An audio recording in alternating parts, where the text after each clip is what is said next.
the Influencer Entrepreneurs Podcast with Jenny Melrose, where I strategize with business owners on how to grow and scale their businesses to hit their income goals.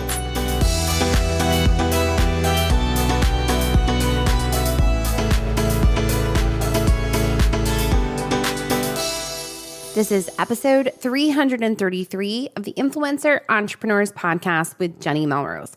Today, we're going to be talking about how to increase revenue by ditching display ads with Monica Froese. Now, Monica was here back on episode 317, and she shared so much great information that I absolutely had to have her come back. She is one of the best teachers, and you know when I say that, like I really truly believe that because former teacher here. So you're going to get a ton of information from this episode. Not only that, but you're also going to want to make sure that you sign up for her free profit transformation class that she is offering. You can send me a DM on Instagram at Jenny_Melrose, and I can send it directly to you. Otherwise, it is in the show notes. Make sure that if you want to take this deeper, and I'm telling you after this conversation, you're going to. I know some of you might have been thrown off by the ditching display ads, and Monica and I go through the whole idea is that we do not expect you to turn off your ads right now. That is not what we're asking you to do, but you're going to have specific steps that you can take in order to start to transition so that you can fully monetize your business by diversifying. And the ways in which that are best to do that, we're going to really dive into. All right, you guys, let's dive into that. Hi, Monica. Welcome back to the podcast. How are you? I'm good. Thanks for having me again. Yes. No, I'm so excited. After our last conversation, I'm like, she needs to come back. We need to do the things. We need to have the conversations. So before we really jump into this interview about how to increase revenue by ditching display ads, will you just introduce yourself to my audience for those that don't already know you? Yeah. Okay. So my name's Monica Froese, and I have been blogging since 2013, very accidentally. It was right after I gave birth to my first daughter, horrible postpartum PTSD. I was very, pissed about the lack of maternity leave in this country and all these fun things. So I put up a blog, no intention to monetize it. And then around 2015, 16, I got really energized about the idea to monetize it. I feel like that's when the online space really started talking about blogging monetization. So I fell into that, and it was really fun to learn about, which is kind of funny because my corporate career was in marketing. And so essentially I was doing the things that you do to monetize a blog anyways. I didn't make that connection right away either, which is kind of funny because I guess I just never imagined that Redefining Mom could be something that made money. That wasn't the intent behind it.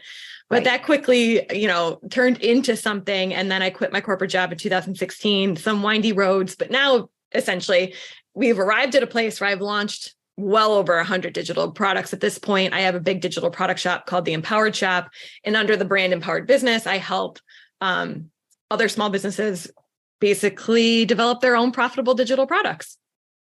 Yes. And I love this avenue because I think for so long, bloggers relied upon display ads, which we're going to talk more about, of course, yes. Ad networks, all those kind of good things. They still do. And it kills me. Yes. Especially my food blogging audience. They kind of really dig their heels in and I know. Solely rely on that. But I think that we can diversify. We can give ourselves other options. We can. So let's talk about starting off. Why do display ads suck? Let's just start right there. Okay. Well, first of all, I really feel like when I work with a lot of bloggers as well. And sometimes they pull up their dashboard, their Google Analytics, and we start talking about their page views. And the first thing I say to them is, you do realize a page view is a real human on your website, right? Like it's a real person that has validated that they're interested in the topic that you are writing about. It's not just a page view. It's an actual human who wants you to help them with a solution. So that's like the first thing. And I also often tell people when they show me how many page views they have, I look at them and say, wow, if I had that many page views, I'd be a multimillionaire. And it always makes people pause. Like, what do you mean? Like, what do you mean? Because if you do the math, and I've done the math so many times, if you do the math, a page, 350,000 page views might make you $10,000 a month in display ads. And and we can actually do the math behind it if you want to, because I really like that stuff. But the reality is that if I had 350,000 page views a month, I'm not kidding, I would be a multimillionaire. So I just want to like preface that. So that's the first reason they suck, is because a page view is a real human. And when you click on a display ad, you are sending these real humans away from you for pennies. They are, my second pet peeve is they are horrible user experience. And I mean, argue that. How do you argue that? Even if you have like the video ads turned off, the reality is when you are scrolling through a page with display ads, the only thing that is standing out are the display ads. They are obnoxious. And they're obnoxious on desktop, but you get on a mobile device and it completely just detracts from why you're trying to attract people to your site to begin with. Like if I'm on your site for a recipe and Target and Crest is going off at me, why is that relevant? How are you helping my user experience by providing me irrelevant content to click on? They also, really the main point is they also hinder the ability for people to take action inside of your own business. So if the prominent call to action on your post is click this display ad, what am I doing to benefit your business? I'm not sticking around in your business. And the reality is that once I click on it, I'm gone forever. You're never going to get me back. You have sent me away on an irrelevant tangent and you made maybe 2 to 3 cents for that page view. And my favorite part about the 2 to 3 cent thing is I have a calculator that I run with people, and I have done this with dozens, if not hundreds of bloggers over the years. Every single person who has display ads, they fall between the 2 to 3 cent range of what a page view is worth. But mind you, that page view, once it's gone, it's gone. So there's no scalability to ads at all, because that person that you've attracted to and then you send away, that's it. They're gone. They're done. You're likely never going to see them again. And it blows my mind, honestly, because it's so much effort to get people to you. One of the things I hate the most actually about online business is lead gen. And that is like the process of getting a page view is getting a lead to your business. It is the hardest thing to do actually in business, is to attract new people to you. And so it blows my mind when I see these people doing so well with lead gen and getting people to them, but then they're just sending them away for a few cents on the click. Can we stop doing it? And I think the hard part is that you talked about in your introduction how 2015, 2016 was when people started, you can make money. Well, everybody was talking about ads, right? That was how we were really monetizing and making money. There weren't a lot of people talking about have your own product, have your own service, because for so long we chased page views. That's all that people cared about. And that's all, Pinterest. We created Pinterest. We got excited about Pinterest, loved it because it used to drive traffic. And then of course, when it started to shift and change and has gone its own little merry way, people started to get frustrated with it because it wasn't continuing to drive that traffic to them.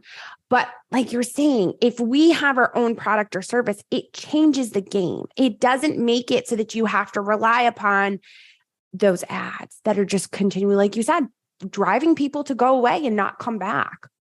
So here's the thing about blogging that I feel really like was misinterpreted when the monetization started being talked about. Content is a means to attract people to you. It is a means to bring people into your business, but a business sells something. I don't care if it's a service. I don't care if it's product, but every business has an asset that they're selling. A digital product is an asset. A physical product, your inventory, assets, right? Services, like you providing a service can be an asset in your business. But to be in business, you are selling something. And that message got very missed in the blogging world for some reason. And the thing is that, then you talk about sponsorships and stuff. The thing, and I'm sure I know you're going to agree with me on this. What's more attractive to a sponsor? Telling them, hey, I get 200,000 page views a month. Or, hey, I get 200,000 page views a month and my email list is over 100,000 people because I've been working to grow it. And if you do the math, you don't even have to have high conversion rates onto your email list to get to 100,000 people on your email list if you're getting 200,000 page views. Right. What's going to be more attractive to a sponsor and what's going to make you more money? And the same thing goes for affiliate marketing. So affiliate marketing, in my opinion, when you are driving a main call to action for someone to click an affiliate link in a blog post, you're still sending people away from you. Chances of seeing them again are very low. But what if you incentivize them instead to form a relationship with you by getting on your email list, and then you promote your affiliates? What's also more attractive to an affiliate partner, if you go to them and say, hey, I'm really into your product, your course, whatever you want to help them promote, their software, whatever it is, and say, I would love to give you a dedicated email to my 100,000 person email list. And because my audience is so big, the audience that I own, I would like to have a bigger affiliate commission for that. What negotiation do you really have to go and just say, well, I might be able to drive like, a few tens of thousands of page views to this blog post, but no follow-up is involved in that. Like, that's it. If you don't win them on that click, and then once they click off your site, here's the other thing, even when you're sending to an affiliate partner, you don't control anything about the affiliate partner. So once they click over there, you can't even, you have no control over the conversion to the sale. Versus if your primary mode, when someone comes to you through your lead gen, which is your content, which is your blog, if your primary mode is, how am I going to own this relationship with this person first? And then how am I going to make money from that? Not just, well, let me make that 2 to 3 cents off the top. And that's it. It just doesn't make sense. Yes. And I think this is part of the reason why when I talk about sponsorships, I talk about the importance of having that email, that it does matter to a brand, because it's the reason that brands have gone towards using Instagram and TikTok for immediate gratification of knowing that an action is going to get taken, because those people have that relationship. They are sticking around. They're watching your content. Where, like you're saying with the blog, if you don't have that email list of them, they can potentially be gone and not necessarily returning. Get them on your list, get them to continue to return. So I love that. All right. So let's talk about, why is it important to have a monetization strategy of your own? Because you need to own an asset in your business. You need to have something that you have full control over. When you own the asset and you're controlling your buying journey, there are so many levers that you can pull. Everything down from the entry point of how do I get more people to convert off the top, to how do I get more people to buy immediately, like that easy yes, which some people call a tripwire or limited time offer. And by the way, if you don't have a product to sell, it could be that, like, first, after you get them on your email list, that initial call to action could be to set up a discovery call with you, or, if you're offering a service or a group coaching program, whatever it is, it doesn't have to be that you're going for an immediate sale, but it has to be some action that is leading them to eventually buy something that you control in your business. When you control it, it's like a trickle down effect of, you get to focus on all these different levers that you can pull: the initial conversion, the secondary conversion into the sale, your click-through rate on your email.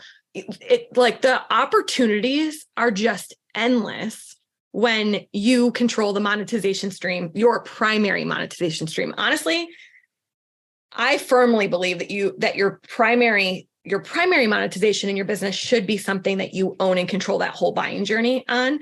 And then to support that, diversification. I am not saying that's a bad idea. Diversification is a great idea. That's where affiliates come in and sponsorships come in, JVs, all of those things that you can do to support the main, and to offer, honestly, value to your customers too.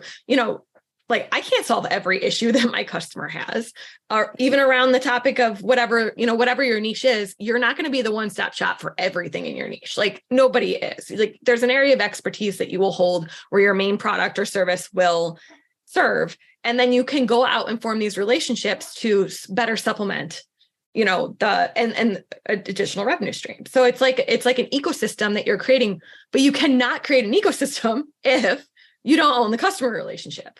You just can't. Yes, absolutely. So when you ditch display ads, what should you turn to? I think we've kind of already led into this. Yeah. I mean, and there's a lot of reasons why I would recommend digital products. And, that can sound very like, well, of course you teach it. Well, yes, but there are some practical benefits here. The first one is, a digital product is an asset. Also, a digital product is something that you create once and you can sell over and over again. So the overhead is like non-existent. Now, non-existent to a degree. Of course, we have to support people in our inboxes. Hey, I typed in the wrong email, or I can't download it. Of course, there's going to be some labor overhead with customer service. You want to provide great customer service. But the idea that you can create an asset and it can be sold over and over again, and the profitability behind that, the profit margins that can pad other things you do. So, like, let's say that you sell physical planners.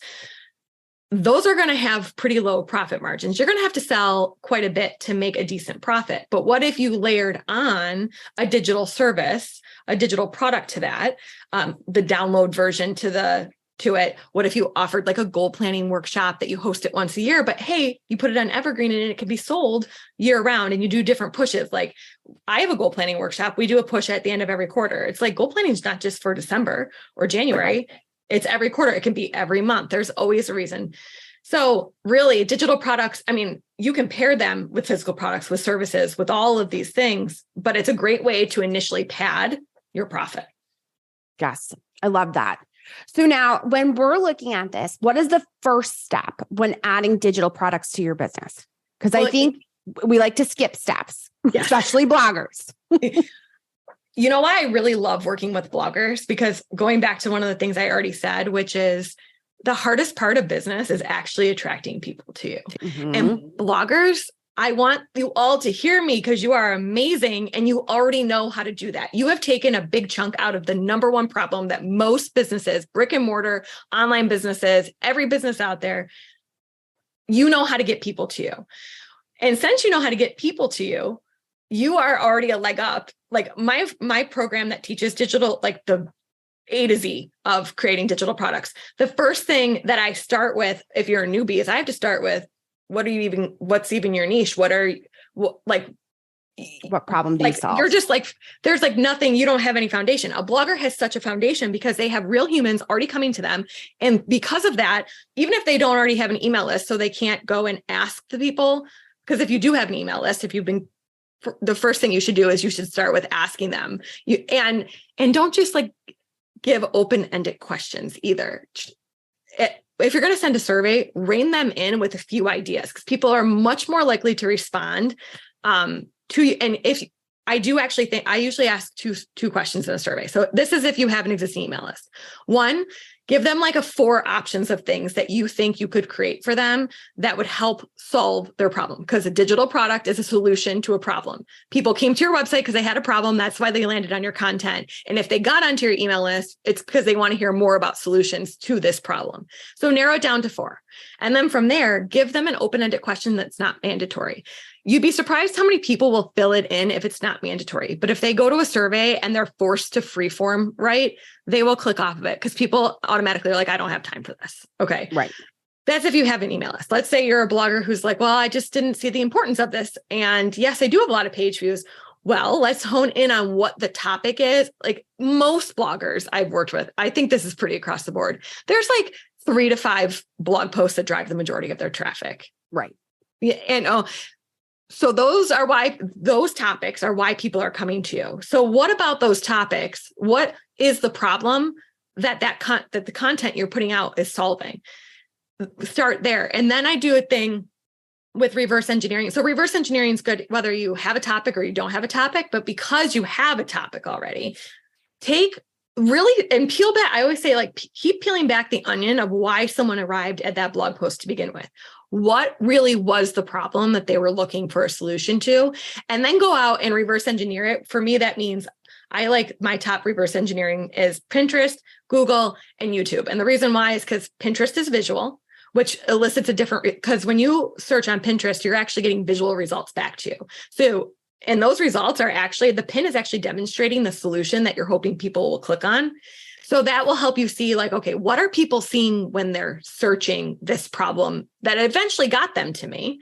Google is great because Google like spoon feeds you. It's text-based results mainly, but it also, what people are asking around that topic is right prominent. Like that's like the second thing on the Google search results. Like, what are people asking about this topic? It's literally Google telling you the exact problem people are searching related to your topic.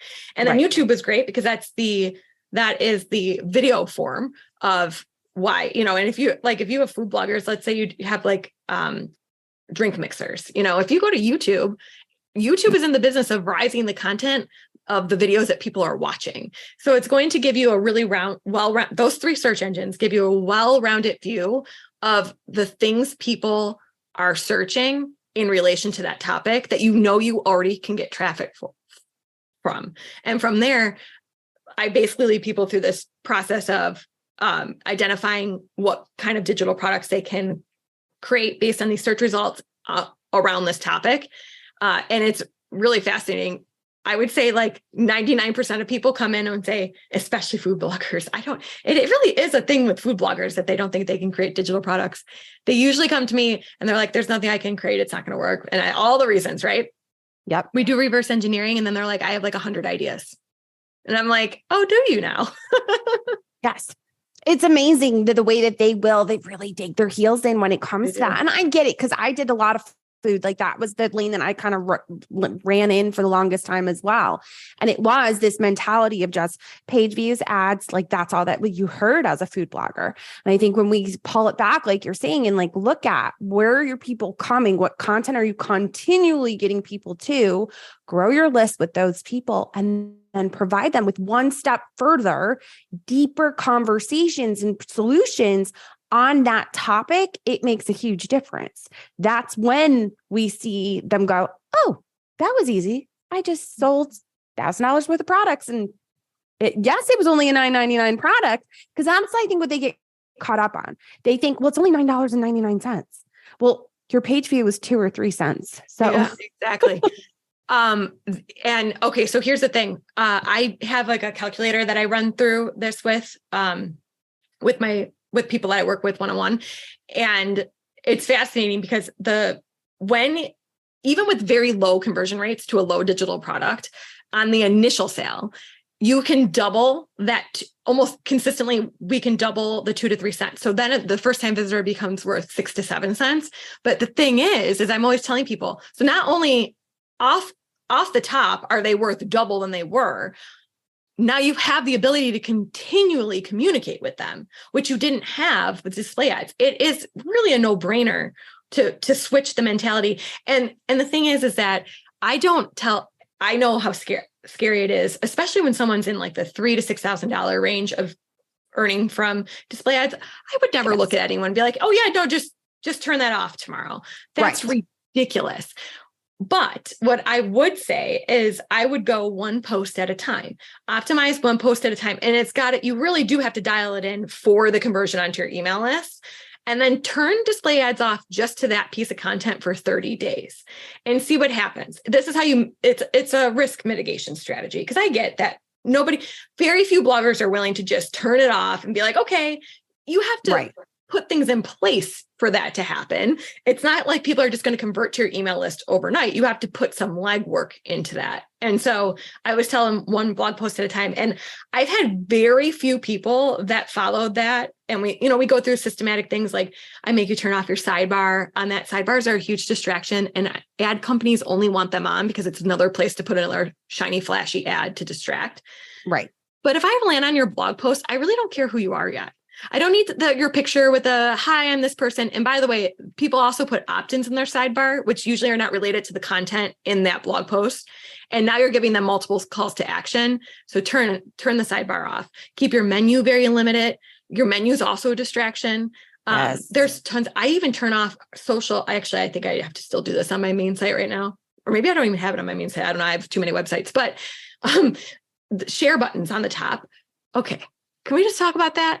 Is it more important for someone to tweet or pin your post, or is it more important for them to get on your email list? Like, don't make that the first thing that they see. Nobody's even sharing it right away. They haven't even read the content anyways. Right. Exactly. And I think that's the emphasis that we really need to walk away with this. Like originally we would always say first step is to attract them to the content. We already have that, right? As bloggers, the big thing is your email list. You have to have an opt-in, because I still see my food bloggers making the mistake of putting it, join my list to get the latest recipe. They don't care about that. That's not enough. You have to set yourself apart. And a lot of them will put their heels in as far as, well, I don't want to give an ebook. Everybody gives an ebook. Well, if you can set yourself apart in that ebook with not simply just recipes, but making it a bit more about like what your specialty is, being able to tell me the difference between all the different grains, because you're known for creating all different types of grain recipes. I think that's the difference that we need to have to set ourselves apart. Well, okay. So let's say you're a keto food blogger. What if your opt-in was giving me a macro calculator? And, there are so many things. I think a really good point to make for food bloggers is they get very stuck in the fact that people are coming for this recipe and that's really all they want from me. Yes. But the thing is, they're coming for your recipe. And if you peel it back, there's more reasons why they're there. Like if someone's on your keto food blog, they're not there just because they need this one keto recipe. They're there because they're making a lifestyle change. Like that's a whole big topic that has a whole lot of moving parts involved in it that revolve around food. There's meal prep that has to happen. There's the whole tracking your calories and good ways to do that, how to keep up on it. Like it is such a bigger topic than just, well, I'm just looking for your chicken recipe. No, I'm not. I'm not actually just looking for that. Right. What is it about that chicken recipe that I'm looking for? Is it made in 5 minutes? Is it made in 20 minutes? Is it the ingredients that go in with it? Can you get vegetables snuck in somehow to that chicken recipe? Like for me, I often, for whatever reason, cooking has just never been a thing that really is a strong suit of mine. If I look at a recipe and there's one ingredient that I have no idea where I'd even find in the grocery store, I'm done. So easy recipes that are like 3 ingredients and nothing complicated. You're not asking me to pull out some sort of processor I don't have or tool that I've never heard of. Like there are a lot of people like me out there, and we do eat keto. My husband cycles on and off keto, so I'm fairly familiar with it. And I will tell you, when he came to me originally and said he wanted to do keto, I was totally overwhelmed by it. I was like, I don't know how I'm going to be able to feed you. That was actually how I felt about it. And then once I discovered this macro thing, and I'm like, is there a macro for dummies out there or something? Because I don't know what in the world is going on here. And it was so overwhelming for me. And I was looking to food bloggers, not just for their recipes, but for making that easier for me. Right. Yes, totally agree. I love that. So when we're looking at digital products, what is the biggest mistake that you see people making? Oh, oh, yes. Okay. So it's funny because the first objection I get is always, I don't have an idea. I have no idea what digital product I'd create. Then we get them past that hurdle. And then they want to create all the things and put all the things into one thing. Because once they start peeling back the onion, they realize that they know so much about this topic, because we always take for granted that the topic that we're good at, that it's the things that we think are just so simple. Isn't that intuitive? No, it's really not. It is not intuitive. So when you peel back the onion, you realize, whoa, I know a lot about this. And now I have so many ideas that my mom always, this is an expression from my mom, they want to throw the kitchen sink in with it too. Like the thing about, especially for my blogging friends, because you have earned the human to your site for a specific reason. So if then the thing you offer them is like, well, I'm just going to make this topic, I'm going to take this topic and put all my arms around it, and I'm going to put everything I know about it into this first product. Now that person that was like, well, I was just looking for this like little thing, is totally overwhelmed by what you're trying to offer them. So the first product, I always tell people, you are solving one problem. It's one problem and one solution in that first product. And that creates that easy yes. If you can get someone success, a transformation easily, that first thing that they buy from you, you have won a fan for life. These are why repeat buyers repeat buyers are the lifeblood of any business. Mm-hmm. That's why people talk about recurring revenue and all these things. It's because once you acquire a customer, it is cheaper to sell to an existing customer than to keep acquiring new customers. And so that easy win is so important the first time. So the biggest thing I see is the revelation that, wow, I know so much about this topic, and now I need to give them everything. And it's like, no. A digital product is meant to simplify the process. It's meant to take a problem that they're having, whether degree of complication is kind of irrelevant. It's a problem they're having, but you want to give them an easy solution to it, not a complicated solution to them that makes them like, well, forget it, I can't do this, So that's the biggest mistake I see people make. And those bigger things that they ultimately think that they should be creating right out of the gate are multiple products. You need to think about, how do we break these into simple pieces and then be able to bundle it together or pull it apart or make it. And it just becomes part of the funnel, which I think people hear the word funnel and they're like, oh God, that sounds so complicated. When in reality, it's just the next step that you would take in order to understand. Yes. Yeah. Love it. It is a buying journey. That's all a funnel is. Like the only reason we call it a funnel is because a funnel is an upside down triangle, right? So at the top of the triangle, the most people who find you are at the top, right? Those are the people that click to your website. But the people that click to your website are not all of them are going to continue to take the action that comes next. So that's why it's a funnel, because the people that spit out of the funnel are the people who actually buy from you, but there's less of those than who initially found you. That's all. So it's what you do in the funnel. It's the steps that you're asking them to take, the buying journey, that matter. Yes, absolutely.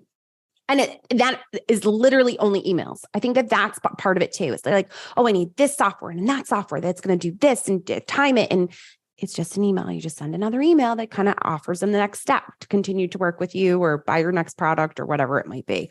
Right. You have a profit transformation class that you offer. Can you talk a little bit about that? We're going to make sure that we have links in the show notes for people to be able to sign up for that free class that you offer. And my favorite part is it's done live, which you're an excellent teacher. And for my people listening, they know that I'm a teacher as well. And when I say that, it's because I really like someone and the way that they teach. I love teaching live. I've been in the world long enough and everyone is like evergreen funnels. And I'm not against evergreen funnels. Of course I'm not. I mean, we should have some automation in our business. But the truth is when I teach live, there's something about the way I teach live that seems to resonate with people. And I enjoy it too. Because the thing I have this profit transformation training, I have done several iterations of it. We've had different names for it. We landed on profit transformation because what I learned was that it used to be like 124 slides. I think I've cut it down to be like 60 slides. And I give real life examples of digital products across multiple niches. So it's actually very interactive. And I think when people can see when they're stuck, like, I just can't envision what I could create. And then I start going through actual student examples of people who have been in my groups. And I'm like, well, and some of them are so obscure. It's like, whoa, that's a digital product that people buy. That's like, it blows their mind to see real life examples. So I focus when I switched the live training to be more about actual practical, like application and seeing it. I'm not sure I understand. Oh, Suri thought I was talking to her. That's okay. Well, I've had Siri yell at me before too. Sometimes Suri yells at me and sometimes Google yells at me. It's actually, when I did the display ad workshop the first time, Google yelled at me because I have a Google Home in my office. This time it was Suri. So it's just kind of funny. Anyways, that kind of stuff happens on my live training. Sometimes it's fun. I actually am very much, we stay till the bitter end of taking every single question that gets asked. So whether, I just really enjoy it and we stay, and sometimes it goes up to 2 hours. You can drop after the formal training part, or you can stick around and talk to me. I just have a lot of fun with it. It's a topic I'm very passionate about, I guess you can say, which makes it easy to teach live, and basically my hope is that when you come, you just see the possibilities it opens your mind to the possibilities of what you can do. Right. So if you want to join, I keep the link. So no matter when you're listening to this episode, it's always this link will always be refreshed with the next training. So it'll always be relevant. It's empoweredbusiness.co/training. Yes. And we're going to have that link to the show notes. And you guys know listening that you can always send me a DM on Instagram. I'll send that link directly to you so we can make sure that you get into that. Well, Monica, I appreciate you so much for taking the time to speak with me. We are going to make sure that you all get signed up for that free class that she is offering. You can tell that she's very passionate and an excellent teacher. So I'm super excited about this training being offered to y'all. Thank you so much for taking the time to speak with me and my audience. Thank you for having me again. Of course. All right. Well, there you have it. I know some of my food bloggers are probably sitting back going, Jenny, why do you always feel like you have to pick on us? And it's not that I'm picking on you all, because let's be honest, I was a food blogger. I only pick on you because I know the mentality. I had that mentality. So I'm really hoping you see how there is potential to diversify your revenue and the steps that you can take. And if you are really, truly ready to make this a potentially larger piece of your business by adding digital products into your revenue, revenue streams, then you're going to want to make sure that you go and take that profit transformation class that Monica is offering. Again, send me a DM on Instagram or just hop over to the show notes and you can sign up right there. We have it linked for you so that you can get into that class. It is something that you are going to want to take. It is a deeper dive into the products that you could potentially put into place, how to really make sure that it flows. Since like Monica said, you guys are already driving a ton of traffic. Let's get them on your list. Let's start selling to them and really, truly solving the problems that they have. All right. Until next time, I will see you all then.